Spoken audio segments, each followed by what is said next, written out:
Welcome back, my friends, to the show that never ends. And it's a bit of a nightmare doing it today. Can you hear hammering and nailing?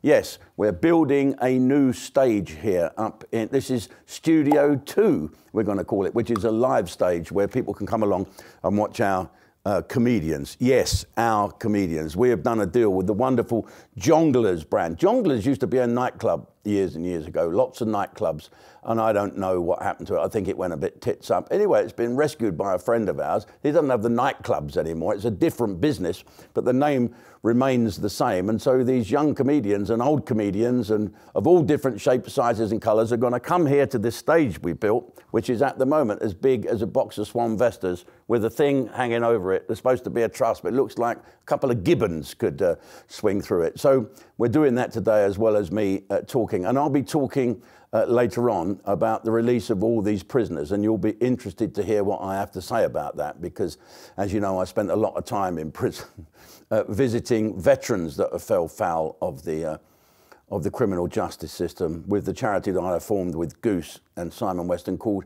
Care After Combat. And so I spent a lot of time in there, so it'd be interesting to hear what I have to say. But let's talk about the government's plan to cut winter fuel payments for millions of pensioners. Well, first of all, I'm a pensioner, and I think I got 200 quid once for fuel.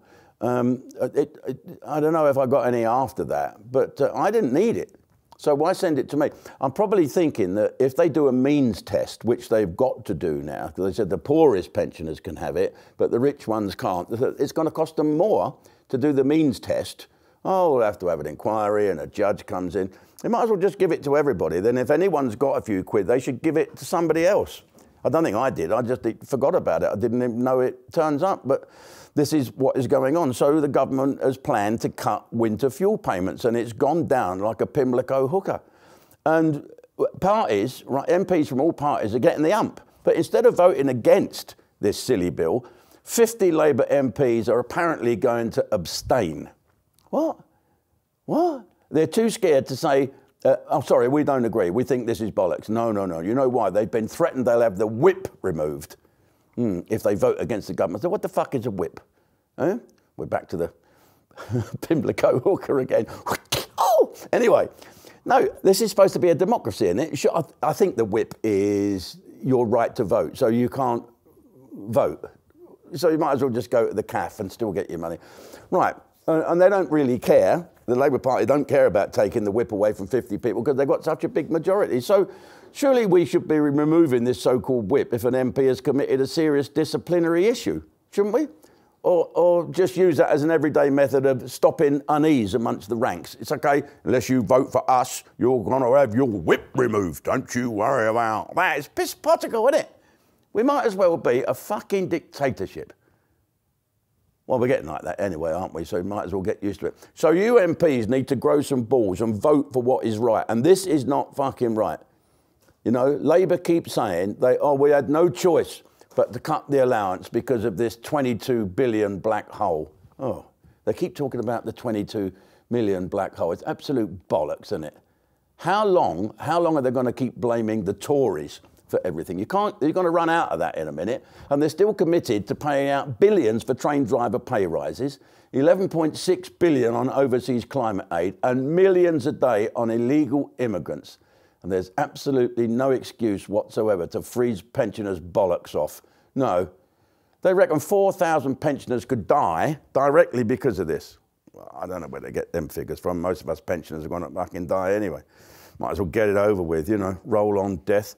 But it is a betrayal of people, working class people, all people who have paid into the system all of their fucking lives, and they're now at their most vulnerable. The MPs know it's wrong.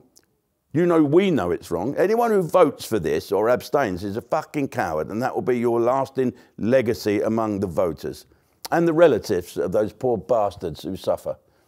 They won't forget. I don't think people will forget, and I don't think people will vote Labour I just don't think it's going to happen. And let's have a look at the other piss-potical thing they're doing here. Let's talk about this now. Here we go. Here we go. There's a party atmosphere outside of all the prisons today because, guess what? And it says here in the Mail, so it must be true. This geezer, I'm a lifelong Labour voter now. Drug dealer, 20, hails Keir Starmer right? Freed convicts are sprayed with bubbly. Prosecco, probably. And one said, I'm a good boy now. 1,700 inmates are released early. Now, I looked at the thing this morning. One guy come out and he said, I just want to go to McDonald's, probably because the food in there is so shit. One convicted drug dealer said, this policy has made him a lifelong Labour voter. Well, of course, isn't that the idea, that all these people now will vote Labour? Those people that want to break the law or have no choice to break the law. And before we go any further, let me just tell you my feelings about these guys that have been released from prison early. It's not their fault. It's not their fault they've been released early. So it's no good having a go at them. Have a go at them because they did the crime. But if you do the crime, you do the time. And if the justice system's any good, it will prevent that person from doing another crime. When I was with Care After Combat, the reoffending rate of people coming out of prison is 26%, or maybe a bit more, 40%. In the first year, they will reoffend. In the second year, 62%. Care After Combat brought that right down. Are they doing that for these guys that's coming out?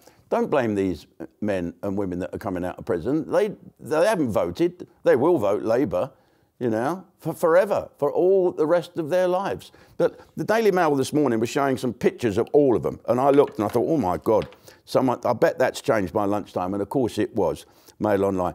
They were all black people or people of colour. There's another guy here, his name's Jadaba Balahula, who was released from MP ISIS, HMP ISIS. Who the fuck would name a prison ISIS, for Christ's sake?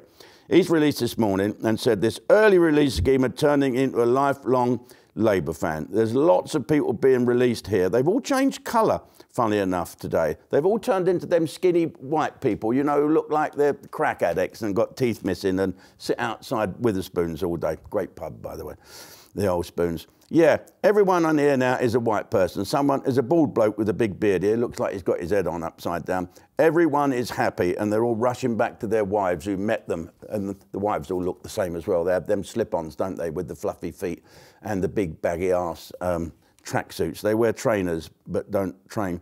Yeah, so now there's no black people in here at all. Someone has phoned up and had a fucking moan. Well, there you go. Nothing like, oh, there's a couple of guys. Yeah, they come out of HMP ISIS. Good, they do look like, they look pretty damn cool, look like criminals. How many of these people are going to reoffend?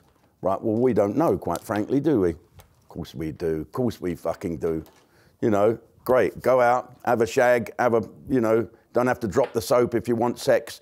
This is fantastic. They have a McDonald's, go home, kiss the wife, get a new tattoo. But it's not their fault. Don't have a go at these guys. Have a go at the government that's letting them out. They're the ones that are taking a risk with your safety. Good luck to these guys. All of you that's come out, good luck. Don't go back in. It's fucking horrible. You know, you don't have to, you know, to be a big kingpin, you don't need to go breaking the law and being a gangster. Get some family, have a child, bring it up. Face the world like the rest of us do. It's fucking hard. I'm saying this now as my son Freddie and his wife Laura are about to drop a sprog and make me a grandfather for the 4th time. God, I feel old. Come over to ustream.com now and sign up. Do me a favour. Please sign up now. We'll get enough people to support us and we'll take on the dreaded BBC, which I'll tell you all about when we go over to Ustream. The fuckers are at it. We got to get it stopped. Sign up now. Here's what's coming up on Ustream, and then you can come and join me a bit later. I don't see why I should get a written warning just because Julie from accounts can't take a punch. A brand new comedian here on Ustream, Pat Smith. Watch this former soldier as he has the audience in Great Yarmouth in hysterics. Coming soon here on Ustream. And someone come up to me the other day, right? Out of nowhere, they go, "Oi, mate, you look like you've prick-sticked your face and gone down on Ron Weasley's mum." I said, "Oh, fuck off, Nan."